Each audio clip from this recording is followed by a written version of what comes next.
առաջերտում Արցախի հանրապետության և Հայաստանի հանրապետության գլխավորականների համատեղ հավաք։ Այսպես եմ մտածել, սովորել։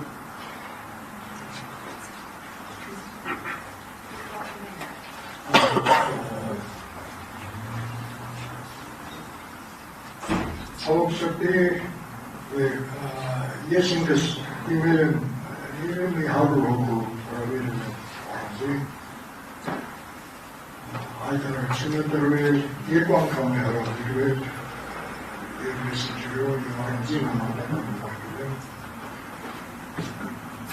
առանձին հայտարարություն է եղել ցավոքսրտի շատերը տեսնում են, որ պետք է հավաքվեինք, ուժ դառնայինք և հատիկ կառուցել։ Ուրեմն օրակարգում երկրի առջև ծառացած խնդիրները և մտավորականության պատասխանատվությունը։ Շատ կարևոր է, եթե մտավորականությունը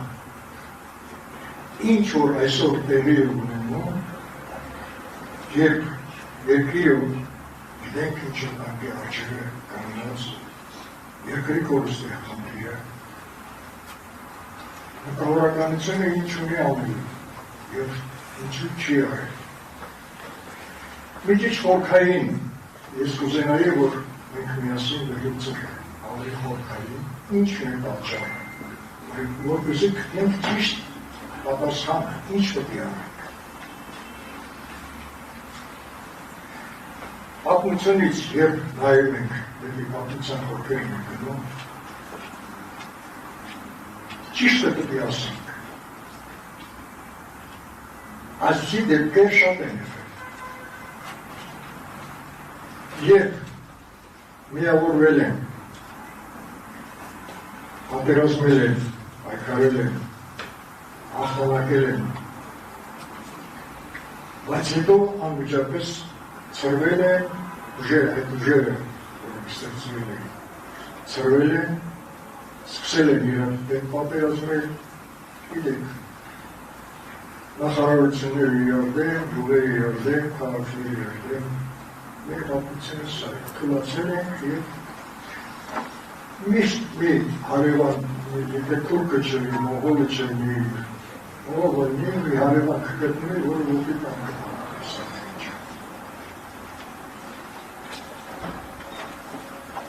այսօր էլ այդ վիճակն է, երբ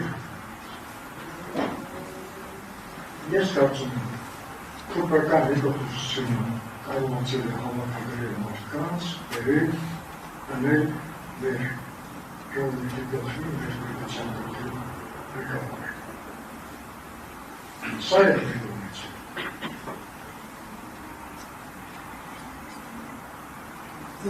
Այս վիճակից դուրս գալու ես տեսնում եմ հնարավորությունը, ասենք, մտավորականությունը պետք է լույս այստեղ։ Այսինքն 85 թվականից սկսած մտավորականությունն է, շարժման հիմքը։ Գիտեք, մինչև 88 թվականը, ասենք, ես ինձ համարում եմ, որ ամենաշատ գործունեությունը ակտիվ ես կատարել եմ 88 թվականից առաջ։ Գնում էի Արցախից բերում էի և հաղորդաշարեր, և ակնարկներ էի գրում, շատ ակտիվ գործունեություն էին ծավալել Զորի Բալայանը, Բագրատ Ուղբարյանը, Շահեն Մկրտչյանը և այլն։ Հիմնականում ճիշտ հաղորդակցի մտավորականները, Արցախից ունած մտավորականները։ Եվ կարևոր է, որ հասարակական կարծիք են ստեղծել։ Հասարակական կարծիքը, ես տեսնում եմ այս 30 տարիներին արհամարված է ընդհանրապես։ Բոլոր ղեկավարների կողմից, բայց հասարակական կարծիքն է որոշում այդ ամեն ինչը։ Առանց հասարակական կարծիքի չի լինի երկիր պահել։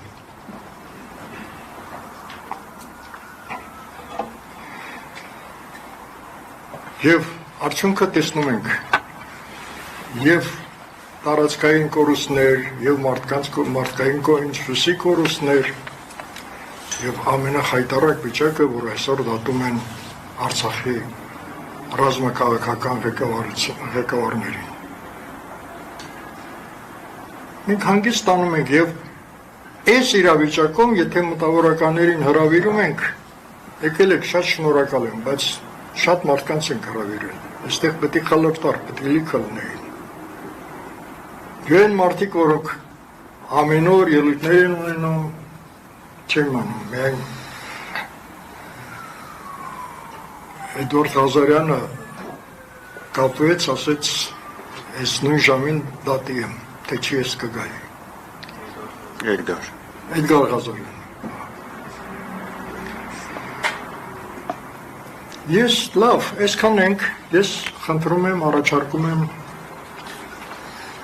փորձենք ինչ որ հասկանով, ինչքան հնարավոր է, փորձենք տեսնենք, կարող ենք մենք միավորվել, մտավորականությանը միավորել եւ եթե շարունակելու ենք հաջորդ հանդիպմանը, որ կարողանանք այն ուժերը, որոնք գոյություն ունեն, իրոք ես ցավով եմ ասում այդ մասին, հազար մարդիկ կան։ Մեկը հիշում եմ մի ապարանցի ընկեր ասում էր, դե եթե Նիկոլը չլինի, ուրիշով կա վարչապետը լինի, ասում եմ հարյուրներով կա։ Այդպես չի։ Մեր հզոր ուժերը կան, բայց որոնք այստեղ շատ շնորհակալ եմ ձեզանից, որ եկել եք, հարգել եք եւ մտահոգ եք այդ խնդրում։ Ես չեմ ասում նրանք մտահոգ չեն։ Նրանց խոսքերից ես տեսնում եմ, որ շատ մտահոգված են։ Բայց երևի կարևոր չեն համարել, գուցե չեմ անում, ինձ հետ կապված հնարավոր է, ասեն ինչ որ գրող, վեբ գրող մարդու հետ ինչ գործ ունենք։ Լավ, ինչ որ է, ես կառաջարկեի, որ եկեք միասին, այս հարցը, ասինքն մենք չենք, որ պետք է լուծենք այս 3 հոգով արդեն նստել ենք այստեղ, ձեզ հետ միասին։ Այս իրավիճակից դուրս գալու ինչ ճանապարհ եք տեսնում, եկեք համատեղ մտածենք, մի 3-4 րոպեի խոսք ամեն մեկի խնդրում եմ, առաջարկում եմ, եկեք իրար հետ զրուցենք։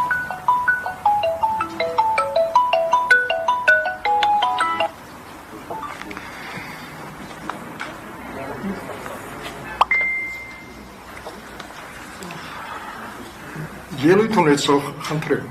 Մենք այսպես մի զրույց սկսենք իրար հետ։ Շատ խոսելու բան չկա, կարիք չկա, եկեք մի զրույց սկսենք, այսպես այս մեր մի քանի հոգով։ Խնդրեմ։ Ամբիոնից